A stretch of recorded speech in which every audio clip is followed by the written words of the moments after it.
जीवन का सत्य। गौतम बुद्ध की प्रेरणादायक कहानी। जीवन का सत्य। हमारा पूरा जीवन एक चक्र है जिसमें हम पैदा होते हैं, बड़े होते हैं, बूढ़े होकर मृत्यु को प्राप्त हो जाते हैं। आज की कहानी में हम आपको बताने वाले हैं जीवन का सत्य। जीवन का सत्य। गौतम बुद्ध की प्रेरणादायक कहानी। एक बार की बात है, बुद्ध अपने अनुयायियों के साथ बैठे हुए थे, तभी एक वृद्ध मनुष्य वहां पर आया। उसने बुद्ध के सामने हाथ जोड़े। वह कभी जोरों से हंस रहा था और कभी जोरों से रो रहा था। ऐसा देखकर अनुयायी बोले, गुरुजी, यदि आप कहे तो हम इस वृद्ध को यहाँ से ले जाते हैं, क्योंकि यह कभी हंस रहा है, कभी रो रहा है, लगता है कोई पागल है, कहीं आपको कोई चोट ना पहुँचा दे। वृद्ध व्यक्ति बोला, नहीं, मैं पागल नहीं हूँ।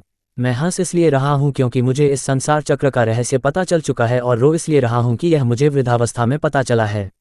ऐसा कहकर वह फिर हंसने लगा और फिर थोड़ी देर बाद रोने लगा। बुद्ध अपने शिष्यों से बोले, इन्हें ज्ञान की प्राप्ति हो गई है, तुम्हें भी इनसे जाकर कुछ सीखना चाहिए। शिष्य बोले, गुरुजी, आपको सचमुच लगता है कि यह हमें कुछ सिखा पाएंगे? बुद्ध बोले, ये बूढ़ा व्यक्ति अपनी जवानी के दिनों में यहाँ आया था। उस वक्त इसने मेरा बहुत विरोध किया था, लेकिन अब जब यह आया है तो जीवन से बहुत कुछ सीख कर आया है। इसलिए तुम दोनों जाओ, इनसे कुछ ज्ञान प्राप्त करो और जितने भी दिन इनके पास बचे हैं इनकी सेवा करो। अनुयायी बोले, जी गुरुजी, जैसी आपकी इच्छा। वह उस वृद्ध को अपनी कुटिया में ले गए, भोजन आदि कराया और आराम करने को कहा। जब वृद्ध की नींद पूरी हो गई तब शिष्य उनके पास आए और पूछने लगे, आप हमें बताएं, आपको कौन सा ज्ञान प्राप्त हो चुका है? वृद्ध बोला, मुझे जीवन का सत्य प्राप्त हुआ है। पहला चक्र, बचपन, जब मैं छोटा था तब बहुत जिद्दी हुआ करता था। मुझे हमेशा महंगे खिलौने चाहिए होते थे।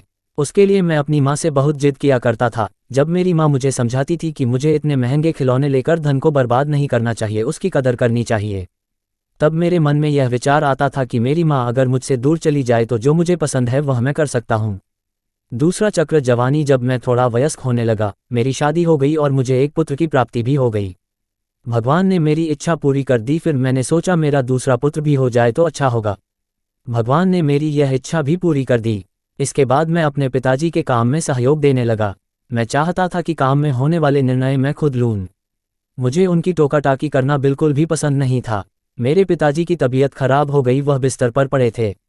मैंने उनसे कहा, पिताजी, अब आपकी तबीयत खराब हो चुकी है, अपना सारा कारोबार आप मुझे दे दीजिए।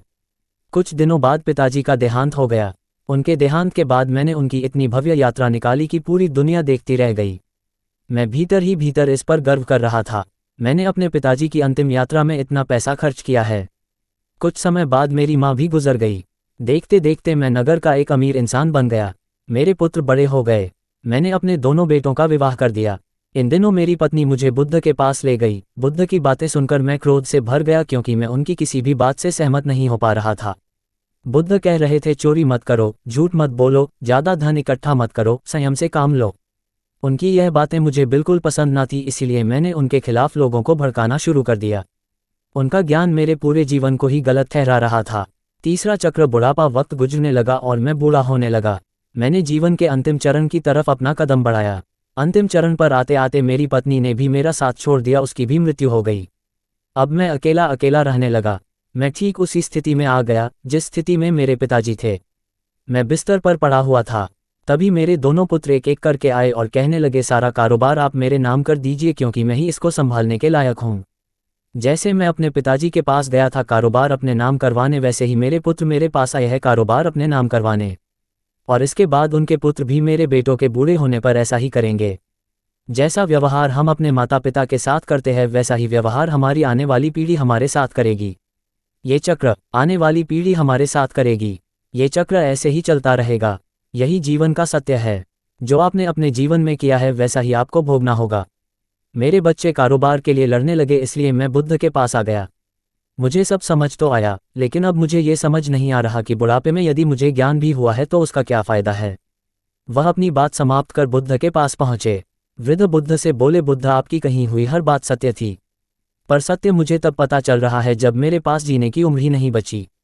क्या अब इस सत्य का कुछ लाभ है? बुद्ध बोले, तुम्हारे पास जितनी भी सांसें बची है, जितना भी वक्त बचा है, उसे वर्तमान में जियो। खुद को शरीर की तरह नहीं बल्कि आत्मा की तरह देखने का प्रयास करो, और जो ज्ञान तुम्हें प्राप्त हुआ है उस ज्ञान को लोगों तक पहुंचाओ, ताकि जो गलतियां तुमने की वो कोई और न करें। यही तुम्हारे लिए उत्तम है। जैसा व्यवहार आप अपने बड़ों के साथ करेंगे, वही व्यवहार चलकर एक दिन आपको अपने बच्चों से मिलेगा। यही जीवन चक्र है और यही जीवन का सत्य है। जो आपने दिया है वही आपको मिलेगा, इसलिए आप अपने बड़ों से वैसा व्यवहार करें जैसा व्यवहार आप खुद के लिए चाहते हैं। उम्मीद करते हैं आपको हमारी गौतम बुद्ध की प्रेरणादायक कहानी जीवन का सत्य पसंद आई होगी। सूचना सिर्फ मान्यताओं और जानकारियों पर आधारित है। यहाँ ये बताना जरूरी है कि यह मेरा वीडियो किसी भी तरह की मान्यता जानकारी की पुष्टि नहीं करता है। किसी भी जानकारी या मान्यता को अमल में लाने से पहले संबंधित विशेषज्ञ से सलाह लें। धन्यवाद।